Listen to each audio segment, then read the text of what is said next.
Vanessa's in Atlanta, Georgia. Hi, Vanessa. How are you? Hey, Dave. Before I get started, I just wanted to thank you for what you do. My parents were able to change our family lineage and became the first millionaires in their family because of you. So Wow. I'm proud of them. They're heroes. That's awesome. Yeah. Very cool. So I have a question, and please don't yell at me, but I have never been in debt. I never want to be in debt. I'm thankful for that. I'm a full-time college student, graduate student, and I work part-time in customer service.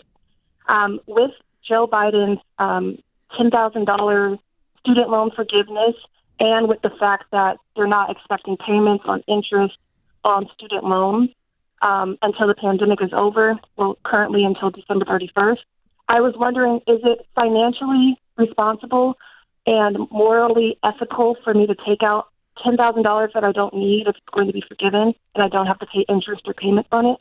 Well, let me just tell you, I know there's no such that thing is as a not a free law. That is his wish, and he's not the president yet. Yeah, I'm only 20% confident in him. Yeah, well, and he has to get that through Congress, which has in the Senate what are known as Republicans. The chances of that passing are really close to zero. Mm. So you don't take out a loan on what you might think some freaking politicians are going to do. Yeah. And you said you want to take out $10,000 you don't need? Did I hear you say that? Yeah. Well, my goodness. Yeah. Well, that's the problem. I mean, I'm going to be real straightforward with you. Should you take out $10,000 as a government loophole? I mean, this is the kind of policy stuff we're talking about. It's a mirage, and it's got you thinking in a way that's you would not normally think. Well, let me take advantage of this loophole and take out $10,000 I don't need. I just think that this is, no. The answer is no. I'm at a loss, to be honest with you. Yeah, the answer is no. Well, this is what Pollyanna policy crap does. But it takes a perfectly normal person who had a plan. Yeah. And then politicians promising we're going to send you money makes them think in abnormal ways.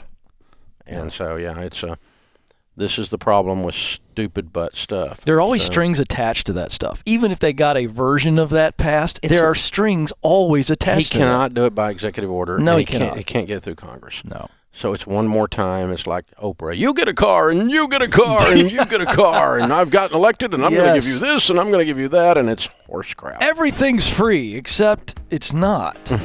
Yeah, it's not. Ken, when I was a kid growing up, they used to say, if something was difficult, they would say, well, that'll take an act of Congress. You remember that? Oh, of course. Absolutely. Translation, getting something through an act of Congress is very difficult. Yes, very difficult. Just for those of you who are sitting around thinking that the government is getting ready to give you money or that the potential new president is going to give you money, it takes an act of Congress, which is a saying that indicates something is difficult because an act of Congress is difficult. Mm-hmm. And with a Republican Senate, very doubtful, to say the least. And remember this, just a PSA, public service announcement for everybody. The government cannot thrive, it cannot grow absent of your tax dollars, your money. So we look at the Freddie Mae, and the whole federal student loan program when that was brought up. That was the idea that college education was becoming this big thing and this new way of becoming successful. And they thought, well, we'll subsidize it, but we're going to charge the American people. And it started off with grants, and then it became a big, blown-up student loan program. And they thrive with higher interest rates than private loans, and that's how that all kind of gets started. So we have to understand that when government offers something, they always want something back because they cannot thrive. They don't produce anything. They do not. They live off of your money. They are parasites. It's a parasite. You have to understand that relationship. And they don't... There's no free gifts from the almighty government. Yeah, and here's another clue, okay? Regardless of whether that fleshed out to be exactly true, which I do believe it to be true, but I'm 60 years old. 100% of the people that I know who have waited on someone in government, in the White House, in the Senate to fix their lives, 100% of them, their lives suck. Uh-huh. Still waiting. Because they're still waiting on someone else to fix their life. And so, boys and girls, ladies and gentlemen, it is your job to fix your life. That's why when she said thank you for my parents becoming millionaires following your stuff, I said they're heroes. It was their job. I did not give them any money. Mm-hmm. And I appreciate the thank you, but I didn't give them any money. They didn't become millionaires because of me. They became millionaires because I showed them how to do something, but that's the easy part. The hard part is actually going and doing it. That's right.